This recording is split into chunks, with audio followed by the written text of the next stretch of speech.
भारत को अमेरिका की तरह बनने में आखिर कितना समय लगेगा? कब भारत अमेरिका की तरह टॉप पर होगा? नहीं पता?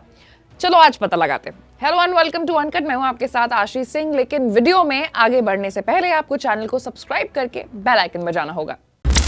साल 2014 में मोदी सरकार के आने के बाद से कई ऐसे रास्ते अपनाए गए जिसने देश को इकोनॉमी के मोर्चे पर आगे बढ़ाया है। मौजूदा सरकार का लक्ष्य 2047 तक भारत को दुनिया की टॉप के अर्थव्यवस्थाओं में शामिल करना है।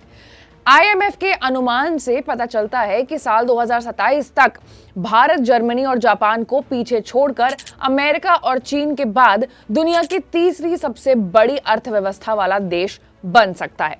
भारत फिलहाल दुनिया की 5वीं सबसे बड़ी अर्थव्यवस्था बन चुका है।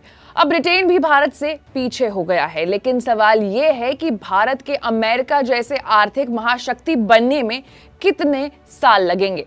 रिपोर्ट्स में कहा गया है कि भारत के लिए साल 2027 तक जापान और जर्मनी को पीछे छोड़ना बहुत ही बड़ी चुनौती नहीं होगी।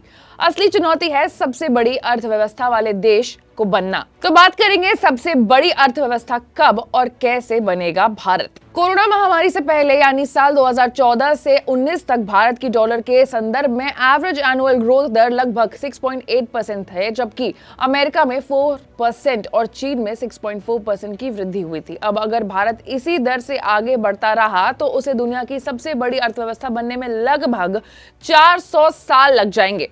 पोस्ट कोविड यानी साल 2021 से 22 में भारत 9.2% की दर से बढ़ा। इकोनॉमिक सर्वे 2022-23 के अनुसार महामारी से भारत की अर्थव्यवस्था बाहर निकल चुकी है और आने वाले फाइनेंशियल ईयर यानी कि 23-24 में अर्थव्यवस्था के 6% से 6.8% के बीच बढ़ने की उम्मीद है।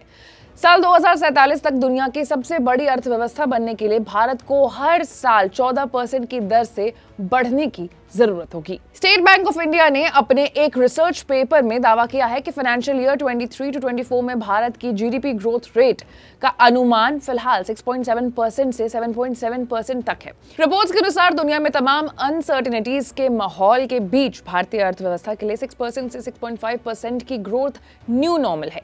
आने वाले दिनों में भारत को अर्थव्यवस्था के मोर्चे पर फायदा मिल सकता है। इसका एक कारण ये भी है कि चीन नए निवेश के मामले में धीमा पड़ रहा है। IMF के आंकड़ों के अनुसार भारत और ब्रिटेन की इकोनॉमी को डॉलर में देखें तो मार्च की तिमाही में भारत की अर्थव्यवस्था 854.7 अरब डॉलर थी, जबकि ब्रिटेन की अर्थव्यवस्था 816 अरब डॉलर थी। यहाँ आंकड़ा कहता है कि भले ही दुनिया भर की अर्थव्यवस्था मंदी और महंगाई की मार से झेल रही है, लेकिन भारतीय अर्थव्यवस्था तेज रफ्तार से आगे बढ़ रही है। अब ये इतना आसान भी नहीं होने वाला है, क्योंकि भारत के सामने आर्थिक असमानता यानी इकोनॉमिक इनइक्वालिटी भी एक चैलेंज है। कैसे? साल 2022 के एक रिपोर्ट के अनुसार भारत के लेबर पोर्टल पर 27.5 करोड़ लोगों ने अपना रजिस्ट्रेशन किया है, जिसमें से 94% लोगों ने बताया है कि वो हर महीने 10,000 रुपए से भी कम पैसा कमाते हैं। लोगों का कहना है कि हमारे देश की अर्थव्यवस्था तो जरूर प्रगति कर रही है, लेकिन इसका फायदा सभी को इक्वली नहीं मिल रहा है। तो क्योंकि पोर्टल कहता है कि पंजीकरण करवाने वाले 94% लोग महीने का 10,000 से भी कम कमाते हैं। ऐसे में बढ़ रही महंगाई को देखते हुए ये कहा जा सकता है कि उनकी आमदनी गिर चुकी है, यानी गिर रही है। एक तरफ जहां बढ़ती महंगाई में अनऑर्गेनाइज सेक्टर में काम कर रहे मजदूरों की खरीद क्षमता और कम हो रही है, तो वहीं दूसरी तरफ हमारे अरबपतियों की दौलत बहुत तेजी से बढ़ रही है, जो कि कुल मिलाकर भारत को अमेरिका से पीछे कर देती है। IMF की एक रिपोर्ट के अनुसार साल 2027 तक जापान और जर्मनी अर्थव्यवस्था 5.2 ट्रिलियन डॉलर और 4.9 ट्रिलियन डॉलर तक बढ़ने की संभावना जताई गई है, जबकि भारत साल 2027 में 5.4 ट्रिलियन डॉलर की अर्थव्यवस्था वाला देश बन जाएगा। ऐसे तमाम बड़े खबरों से अपडेटेड रहने के लिए आपको अनकट को लाइक, सब्सक्राइब और शेयर करना होगा। मैं थी आपके साथ आशीष सिंह।